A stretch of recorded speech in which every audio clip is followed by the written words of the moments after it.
Well, I guess I'll start by saying this has to be one of the worst weeks in sports ever. And today is just the icing on the cake with how slow moving the stock market is today. Have you been following it by any chance? No, I have not. I'm not. There's no exaggeration. SPY has chopped between 386 and 387 since 7 a.m. this morning. So for the last 4 hours, it's only moved up and down $1. I'm going to send you a picture. Okay. Here it comes. Okay.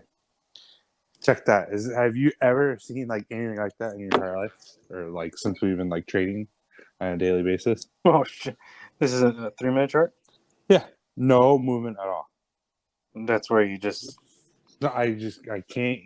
We watched like there's this new show that's being advertised on Hulu. It's with one of the characters from Shameless. It's called Bear, I think. Have you seen the previews for that? Nope. Well, anyways, that's how fucking desperate I got. Fucking turning on shows I'd probably never ever watch. But yeah, he's like a cook. Sometimes those are pretty entertaining. Taking over like a old family restaurant or some shit. Really fishing for something. Yeah. Well, I think it's 30-minute episodes though. It's pretty good. Of course. It's like entertaining at least. It's not like there's not like anything real dry about it. Not a lot of dialogue. Only 30-minute episodes, so not bad. Not bad. Mm-hmm. I put like another desperation play by me. Of course, there's no sports on. Well, I saw that the U.S. women's U20 national team plays at like 12 o'clock today. I like wanted to see if there was a betting line for that, but the game's not televised, so No chance. next best thing was taking an outright winner on this golf tournament. And so I took Rory McIlroy to be an outright winner. He was like in like second or third, T2 or T3 or some shit like that. He was plus 200. I took him. He birdied the first two of the first 3 holes, so he's in first place right now. But I think it's the 3 people that's going to come down to is him, Cantlay, and Shoffley. So something to keep an eye on. I was going to follow it. Of course, this fucking golf tournament is not televised till noon, so I got to kill an hour before I turn something on. Oh. You actually picked like a really good week to have to drive cross country. You're not missing anything at all. Oh yeah, I guess that's like the silver lining, I guess. But all right, Peter's gonna jump in right now. Yeah. That's why it's almost like I had to force myself to work out. Now I'm doing a little like pulling up all the baseball metrics and stuff like that. I'm trying to get a head start with it, so I actually know what I'm talking about today. But even then, once that's done, then what do I do for 5 more hours? Like root for Rory, like your life depends on it. I mean, there's still. He has to win the tournament or just win today? Win the tournament. Oh my gosh, there's still 3. He was. Yeah, I know, but there was like a head-to-head play, him versus Cantlay. He was like minus 135. It wasn't like good enough odds for me, and I could see like, oh, you watch this fucking second round for 3.5 hours, and then it pushes. You know, they both like end the day like 5 under. A waste of time. All right, you guys hear me? Yep. Hey. So it worked. We talking PGA or what? Oh shit! It's the only thing available to talk about right now. Yeah. There's okay. not. I was just telling Justin, there's not not much to pick from or to talk about. Absolutely. What we So need we to have start doing soon is reviewing the old week ones. 100%. I was I just got done telling Justin this is like the perfect week for him to drive cross country because there's no sports. There's nothing on. Play a little dry patch downtime. Yeah, there's literally nothing. You can fish for things here and there, but for the most part, there's nothing on. So yesterday, I ended up watching like 3 hours worth of Cover 3 podcasts. Which Yeah. they cover college football, Mhm. and hey, gets the old blood pumping for sure. when like the conversation starts to turn like heavily into football talk, Mhm. So kind of brushed up on some things, and yeah, I agree. We should definitely start talking football. Absolutely. Maybe this week we're just getting back in the rhythm of things. Had a nice little hiatus. I need like a week before I can start talking football because I need to For sure. brush up on some stuff. That's exactly what I was thinking. I don't even know what teams are playing, what conference this year, and shit. It's always changing. I don't think anything changes until next year, so it's all Whatever. still the same. But yeah, there was definitely a lot of like transfers and coaching changes and that kind of shit. I need to like lock myself in a room and sit on my computer for a couple hours and figure it all out. Well, last year, one of the series of episodes from Cover 3, which PJ, if you don't know, there's like 4 people on the Cover 3 podcast. They only really discuss college football. That's it.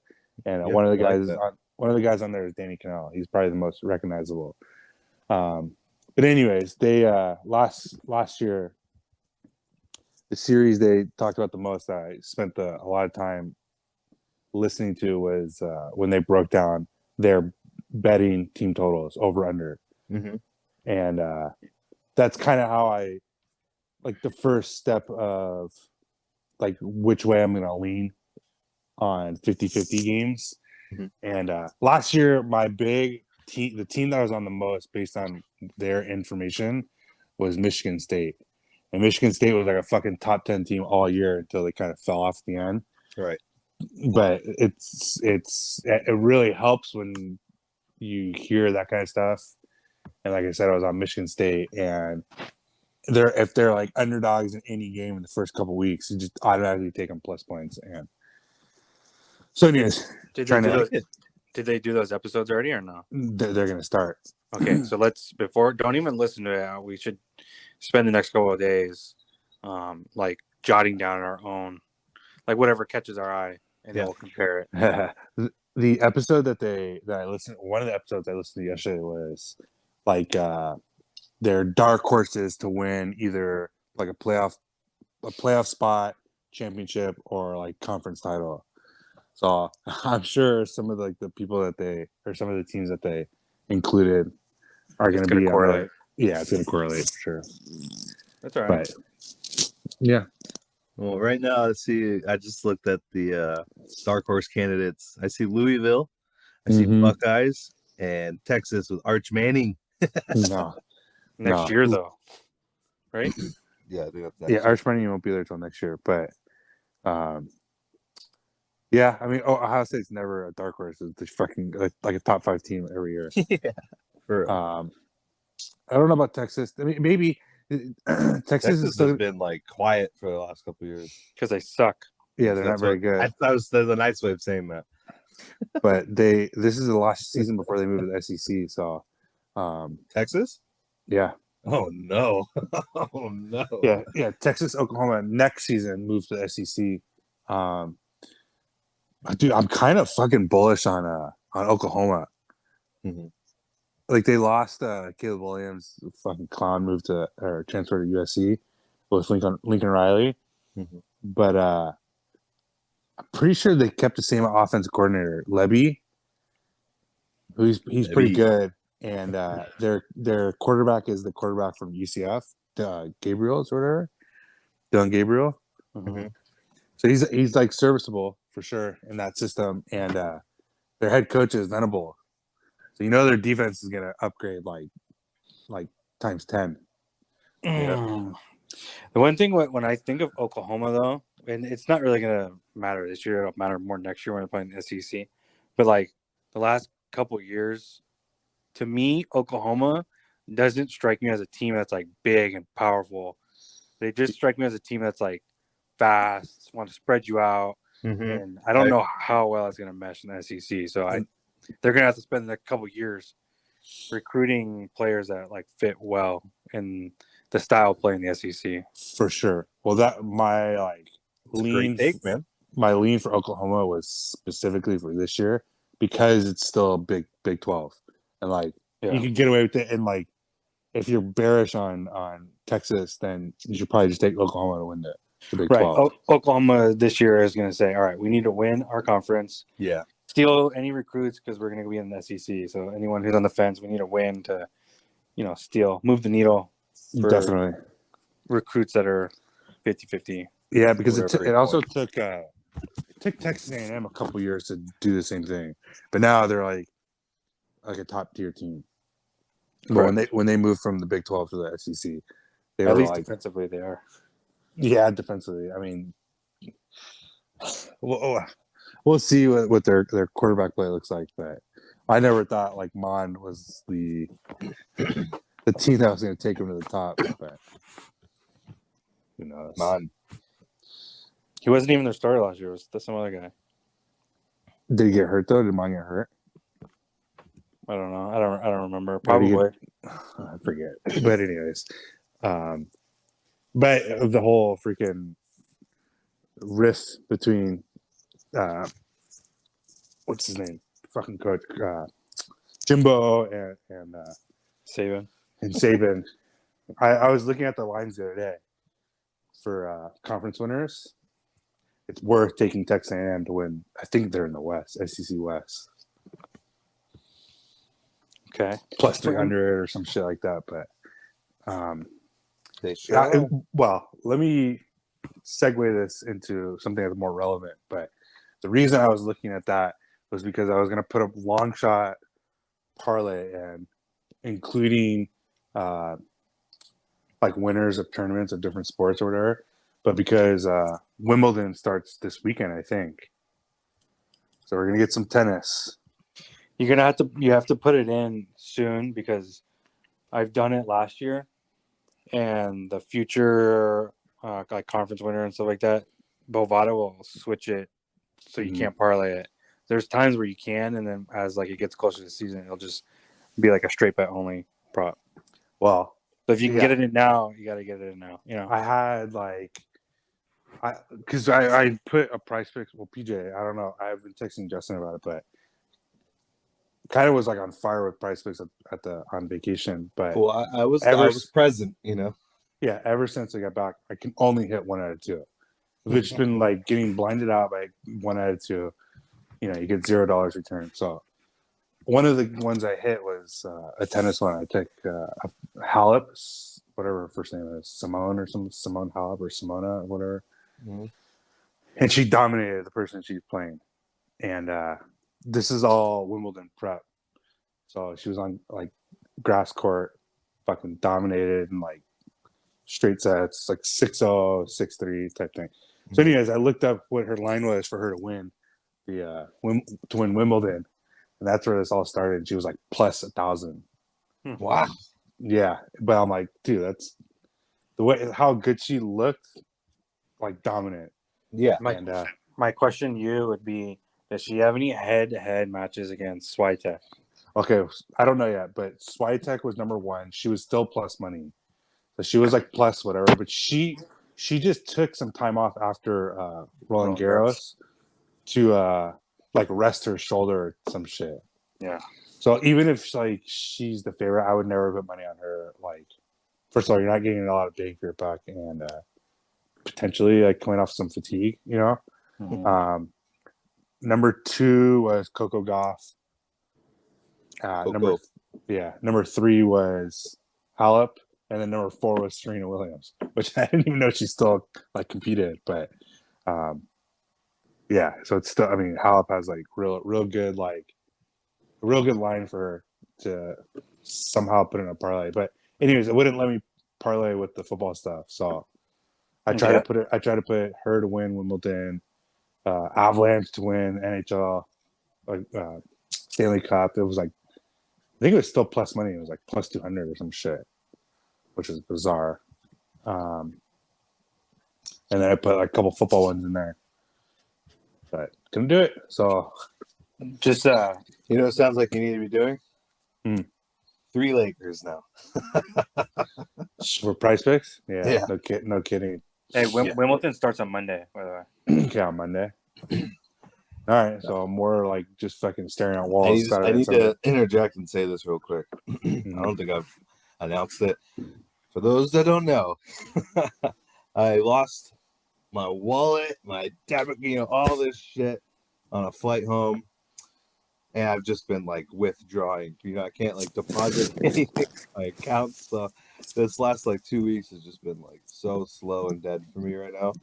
But I should be getting my arrivals here in either today or fucking early next week. So it's like right in time. We got Wimbledon coming up. I'm sure we got PGA Tours coming. Yeah, the John Deere Classic and shit. I think there's a UFC fight tomorrow as well. Yeah, but I need to get back on the old. Sometimes a little breakaway though is better. That's what I'm thinking. That's what I'm thinking. But too much time, I'm kind of disconnected now. That's true too. You don't want to spend too much time away.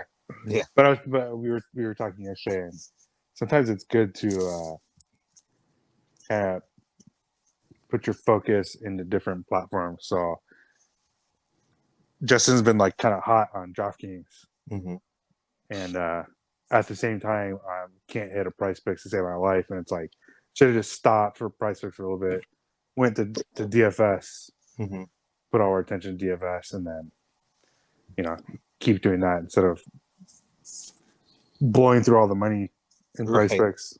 Like so frustrating. Dad at UFC last week. That was just so funny to watch. Side note, your girl Demopoulos, Brian Kelleher, is on the prelim card. Neil Magny fights. There's a Nurmagomedov fighting, and Thiago Moises. So I kind of close up. Hey, I think we can win some money here. I think there's some guarantees on this card. Man, You have to opposed to limit yourself last week. We were saying that it was all like 50-50. Go ahead.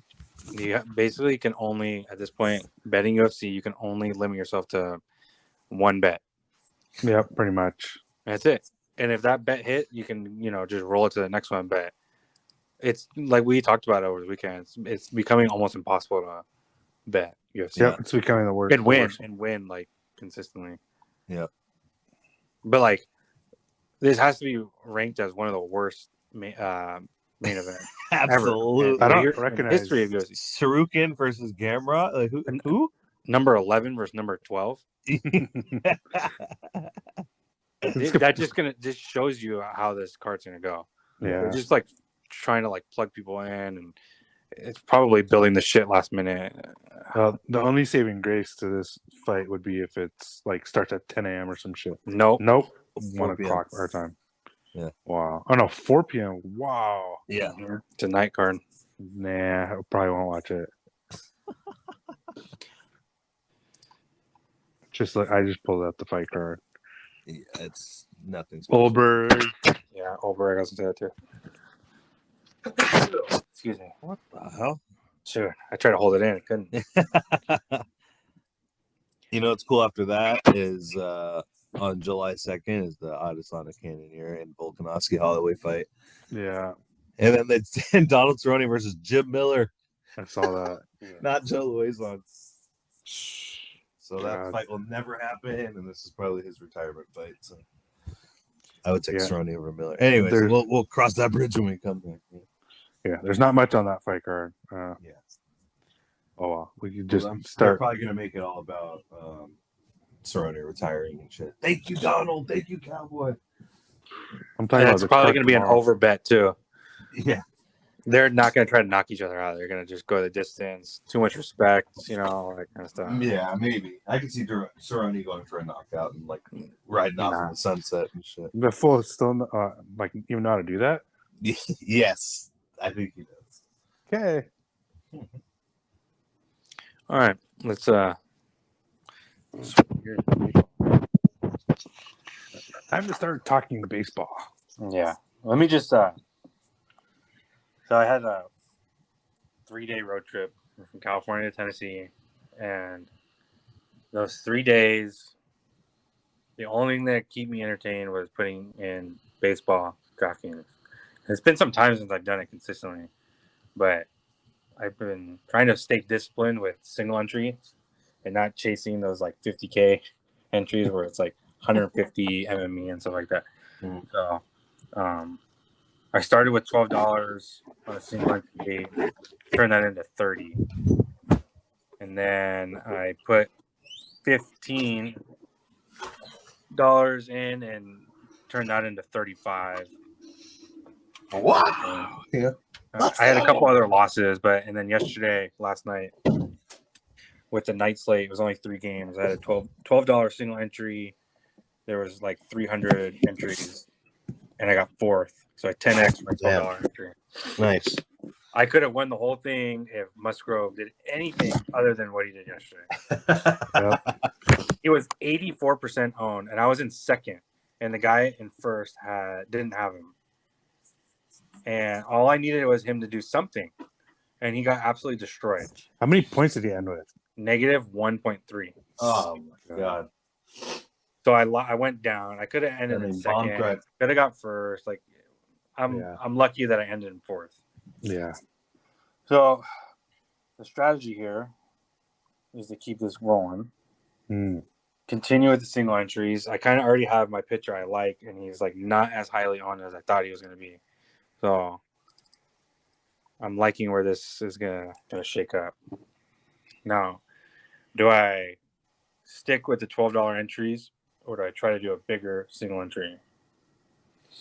That's the question. It's a 14-game slate. Usually those are harder to like. Yeah, that's crazy. To hit. I would say. I think start low, feel it out. No, I would say. Can you just do like an early slate? Not include the afternoon. It depends on what time the game is that I'm. It's at 4:00. I know, but the pitcher that I want. Okay, yeah. He's the first game. Yeah, that's what I'm saying. Let me see. Turbo. No, it's the night games. No. Damn. Yeah. Okay. Then go like lower. All right. I think there was one down here. I'm trying to pull up the DraftKings entries. There's a $25 single entry. And the payout winner only gets $1,500. Price Picks needs to throw me like a free entry right now. This is bullshit. I'm probably gonna do that one. Yeah, I'm gonna do that one. $25 single entry. There's about 564 spots. Okay. So I'm looking at the batter versus pitcher matchup. Mm-hmm.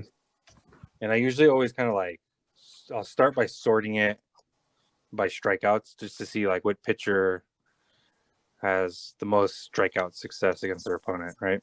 Mm-hmm. And 1, 2, 3, 4, 5. The top 5, and I've never seen this, but the top 5 batters are all from the Yankees with the most strikeouts. Oh. And that could just be because they have had the most at bats, but Verlander has 14 strikeouts against Gallo, 11 against Hicks, 10 against Judge, 9 against Donaldson, 7 against Stanton.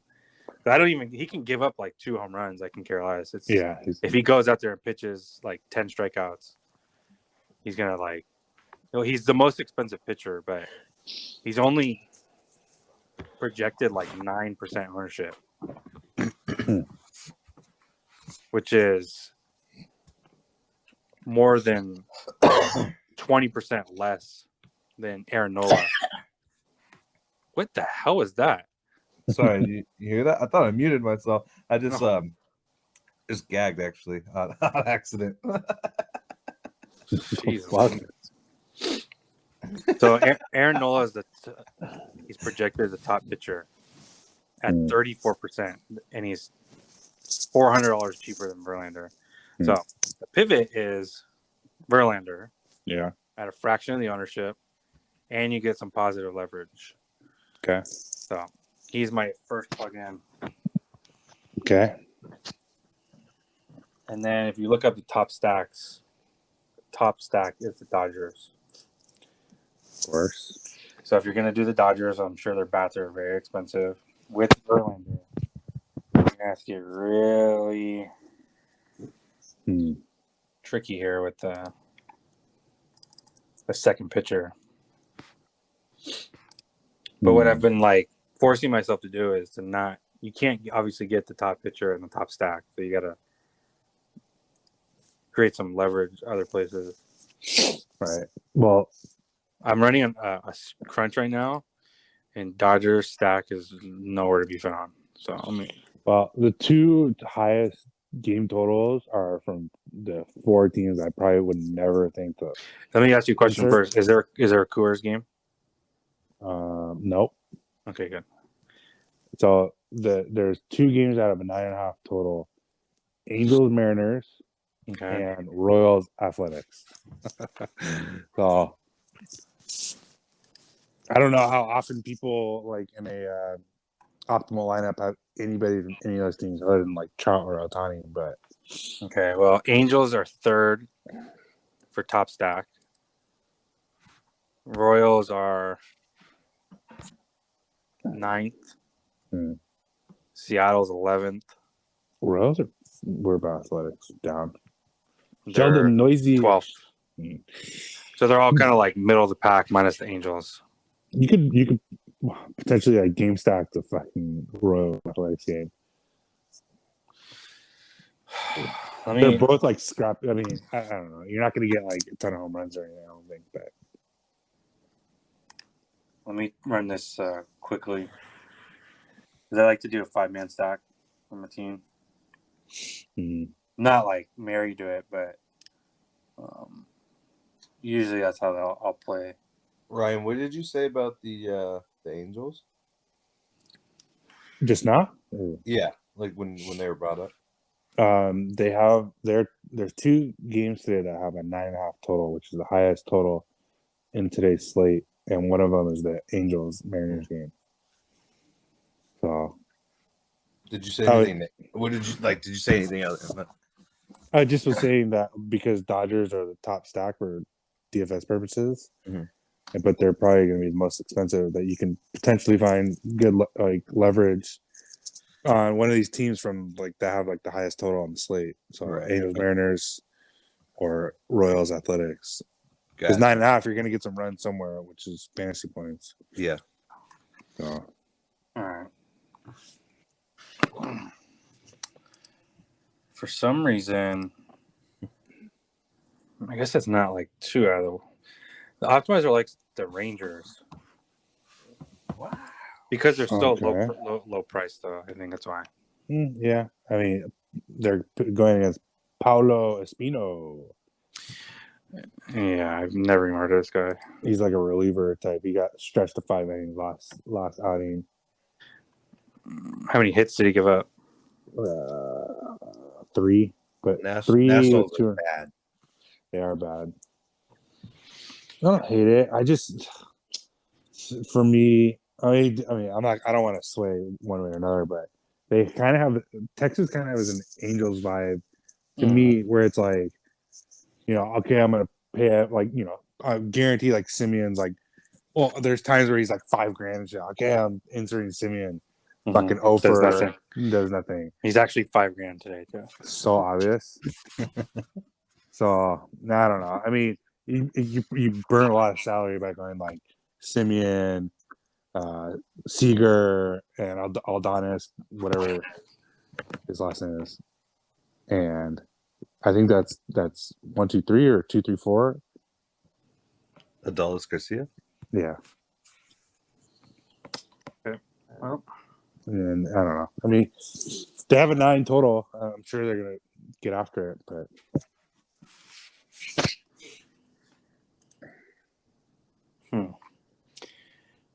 it keeps giving me Verlander and Nola. Just don't know if I want both those guys.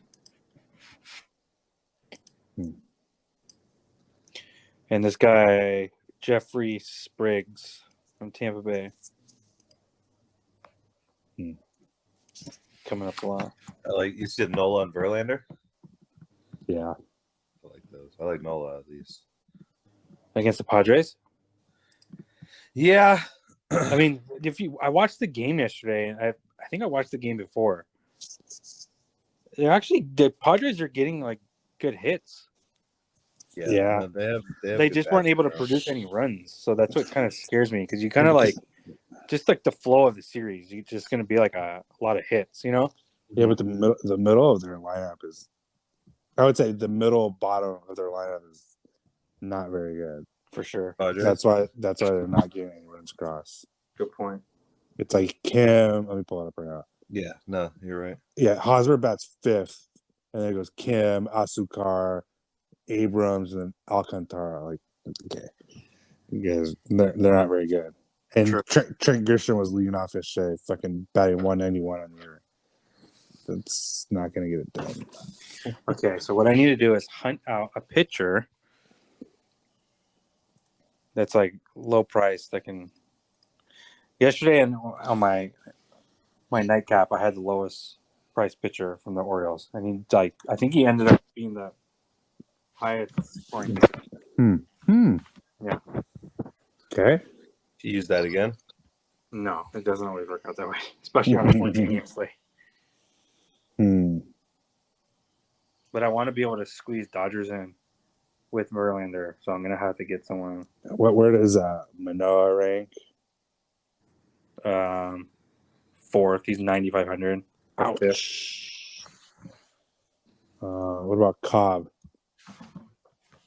Middle of the pack, 8,300. He's a good pivot. Just looking at it, he's probably a good pivot off Spriggs, who's 8,500. I think a lot of people are going to go to that. And then third, last but not least, what about Palante from the Cardinals? like 3rd from the bottom. What about Dylan Bundy? He's middle of the pack, 7,700. It's not bad. Rockies are fucking atrocious away from Coors. How's Dylan Bundy? Hey, he's okay. Last outing against Arizona, 8 innings pitched, 4 hits, 7 strikeouts. That's kind of like the ceiling, though. Why did he go from the 2 previous games pitching in the 60s to the last game 107 pitches? That's weird. Probably because he got fucking shelled. He played Yankees and Blue Jays. He's too volatile for me. I kind of like the Cobb approach, though, to be honest. Is he a strikeout pitcher? Cobb? Mm-hmm. His ceiling is 8 or 10 game 1. Not bad. Cincinnati. He just played against Cincinnati. 8 strikeouts. Those are always like, does the second game go to the pitcher again? Same plan, or does Cincinnati make adjustments? Is he playing Cincinnati again? Yeah. I'm kind of there. There's no. They haven't put the umpires in yet, so I haven't included that.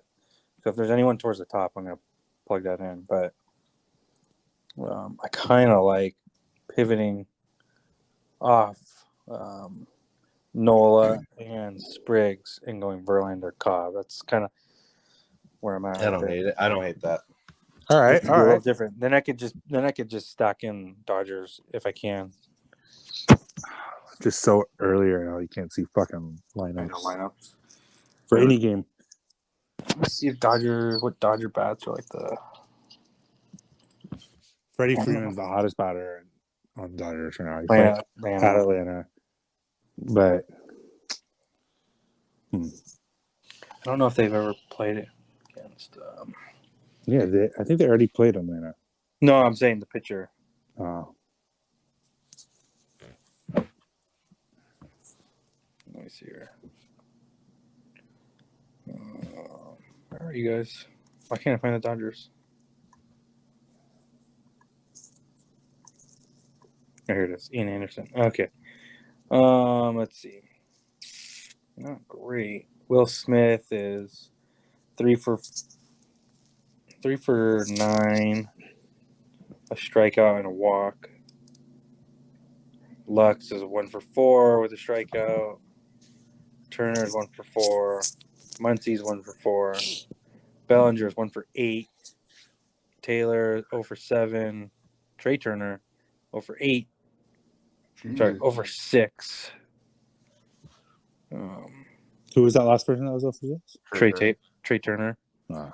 Brady Freeman, no at bats, and everyone else no at bats. But all of a sudden they're the top stack. It's kind of weird, huh? Yeah. Mm-hmm. I think just sometimes it's like keep them there until something tells you they're not, because they're like always a top stack. Yeah. Yeah. Even like I think like it just takes like I don't know. You got to find things that are actually changing on a daily basis. But like even I'm looking at DraftKings. Okay, who do you think the number? Okay, Will Smith is the number one catcher at 5,600, which is like way expensive for a catcher. Who do you think number 2 is? Like Salvador Perez or some shit. He's number 3. There's someone right in between those two people. Fucking like full from the Blue Jays, Kirk or some shit. No, full swag though. No, we had this person the other day from the Cubs. This is a trivia segment right now. Wilson Contreras. But how the fuck is he 5,200? This guy can't hit a fucking baseball. Yeah, they just like updated pricing it. That's what I'm saying. So for sure, you got to like see who's mispriced and avoid that for sure. Or if there's someone mispriced in your benefit, then PJ, we had this full Wilson Contreras over 1.5, or I think it was over fantasy score or something, in a game where the oh my god, we had Cubs and we had this full price pick trying to double dip. Yeah, the Cubs scored 12 runs. I think he was 0 for 6 or 0 for 5. Jesus Christ. Batting third too. Like right. Of course, it's a field day, and your guy does nothing. Yeah, just typical. But yesterday, I think that was 2 days ago. Yesterday, the Cubs put up 7 runs. He was 0 for 4 as well. This guy's 0 for 10 the last 2 games. Yeah. Now all of a sudden he's 50. Come on. I mean, going 0 for 10, you can only be better from there. Or he just is not very good. That's true. See, I lean the other way, other side of the spectrum there. Yeah. It almost makes sense to me why he's priced like that right now. Yeah. That's called gambling. He could, yeah. He'd probably be very low on. It looks like the Angels had previously played Flexen. Mm-hmm. A lot of the guys have like 4 or 5 at bats, and a lot of the batting averages are, they look good. 250, 500, 500, 400, 400, 400, 300, 300, 200. So I don't mind Angels. They kind of beat them up a little bit. That's what it looks like. That's why they're third top stack. Every time we've bet Angels this season, I know. Their implied run total is 5.3, which is equivalent to the Dodgers 5.3. Okay, so Angels could be a cheaper stack. Yep, Flexen is not very good, but absolutely, it's in Anaheim. Okay, it's in Los Angeles. Yeah. Anybody who's not familiar with California, not Los Angeles. That's like, it's funny. I always laugh when any sport they have like primetime game. It's on like ABC or something, and they come back from a commercial break, and the game's out like Staples Center or Crypto Arena, Yeah. and they're showing like Malibu. yeah, or like Santa Monica Pier, and shit, like Just outside of Dodger Stadium. Yeah. Well, like not quite, dude. Like Yeah, 45-minute drive. yeah. Anyways, Fucking hour with traffic yeah, to get about 18 miles. yeah, but okay, I don't mind Angels. Angels, yeah. We did the other day. I think I had it when. Yeah, I did. I did back-to-back nights where I did Angel stack, and it was the second night was when Otani put up like 43. And Well, here's the question: do you take Otani or Trout? both. Both. Yeah. It's like, Otani is hot right now. yeah. Okay. Hey. Okay. All right. Hold on. Let me Like, see. Otani's price at $6K. That's okay. I'll just go cheaper. But You got to get some from the Royals, which I think they're actually relatively expensive. let me see here. Detroit Tigers came up second most behind the Angels for like a 2-man stack, like a mini stack. Because like the optimizer right now basically likes Verlander and Nola with Rangers and Angels small stack. That's basically what they're doing. I don't mind Detroit actually. They play at Arizona. Arizona's not some like shutdown team. Balls fly in Arizona. The only issue is like their top player from the Tigers that they're giving me in the optimizer is Riley Green. It's legit. Is he? I've never even really like. I guess he's only played in a couple of games. I know. I have his baseball card. I just sold it. Oh, nice. And then Victor Reyes, Robbie Grossman. Those are the 3 players from the Tigers that are coming up. Gross. Yeah. So let me see. Let me see what I could do here. I mean, if I get Trout and Otani, You're gonna have to get. I'm Riley not Green. going to get Riley Green. You're not, or you are. Well, Riley Green's sitting at like 2,200. where does Ward play? He's an outfielder as well. All your outfielders from the same team. I hate doing that. Yeah. Sure. Just trying to think who's not going to make it. I think Ward bats leadoff. I'd keep Ward. I took him last time. He's got me 0 points as a leadoff hitter. Hey, you can only do better if you. No. It's the Los Angeles rule. Yeah, exactly. That's going to be. Is Otani like first base eligible by any chance? Let me check for you. No.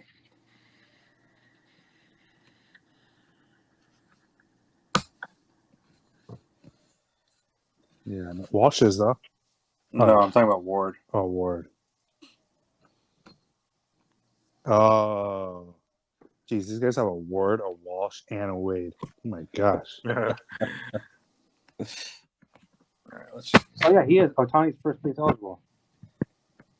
Perfect. I don't see it. Yeah. Oh, on his thing. Oh, I see. Yeah. All right.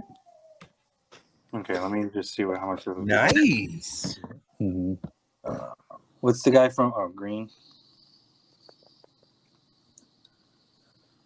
2,200. Nice.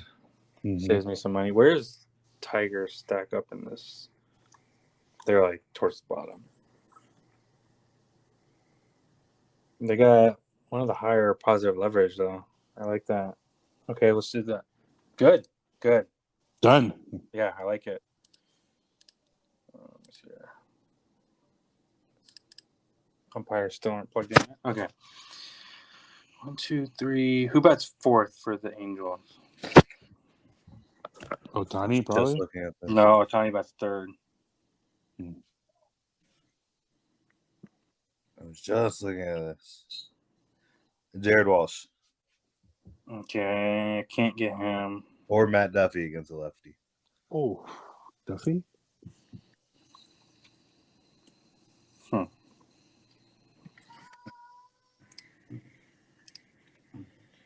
Matt Duffy. Came up second.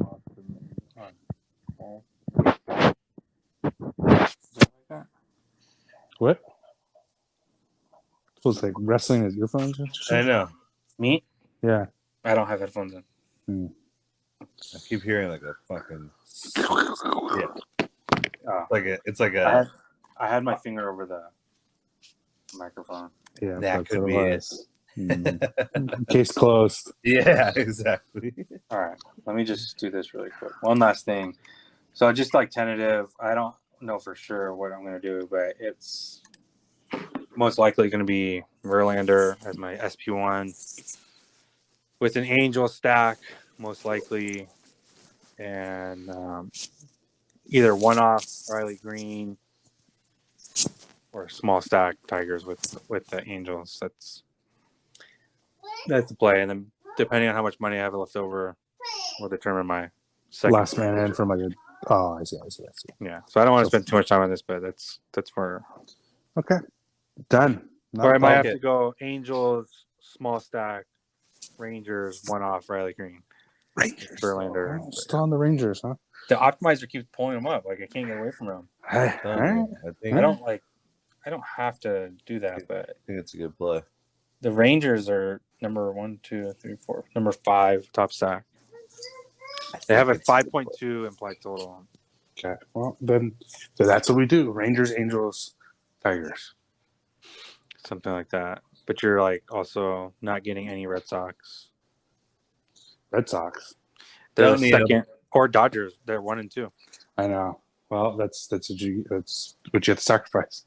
Yeah, I know. That's okay. But the reality is, you need to put more emphasis on Pitching. pitching. Yep.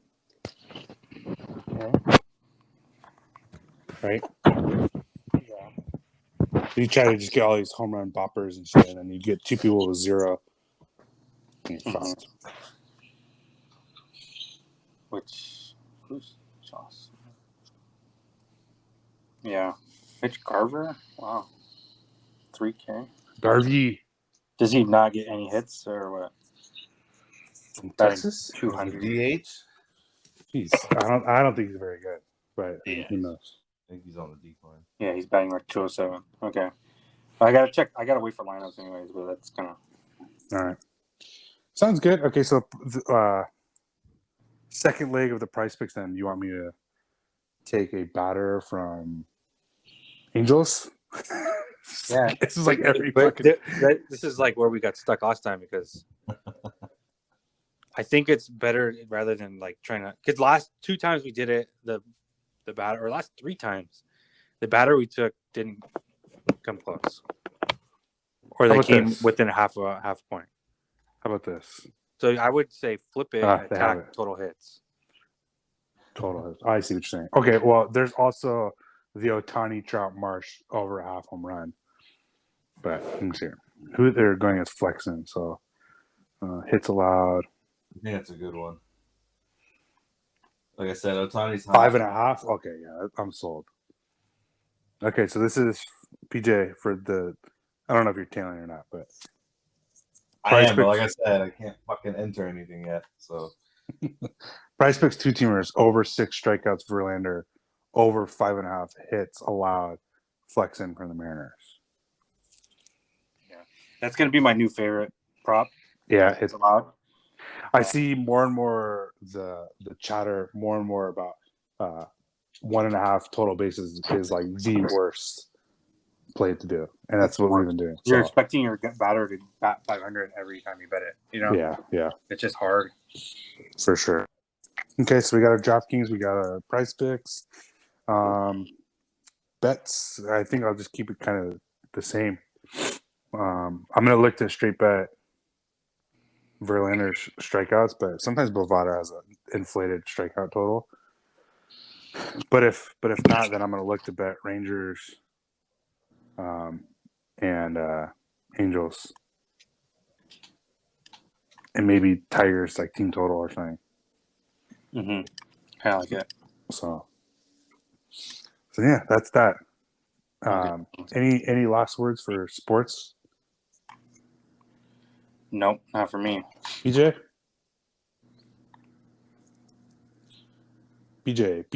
come in. No, we lost tonight, it looks like. Okay. Well, we're at 52 minutes, so that's good. I was going to bring up a movie, but I'll hold it off till Monday or whatever. Yep. All right. Sounds good.